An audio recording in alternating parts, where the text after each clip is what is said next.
Moving down the Grand Avenue now, it's a 1970 2000E in inverted commas.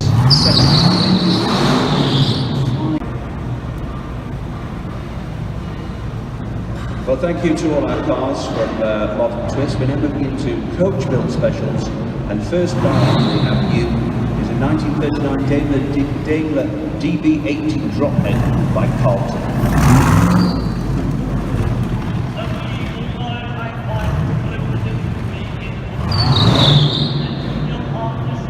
Just in front of the rear wheels. It won 8 international rallies. It won the World Rally Championship and making.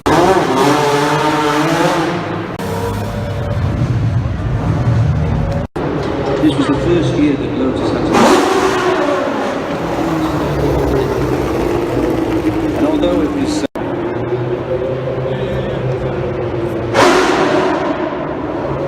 was driven by Sartori.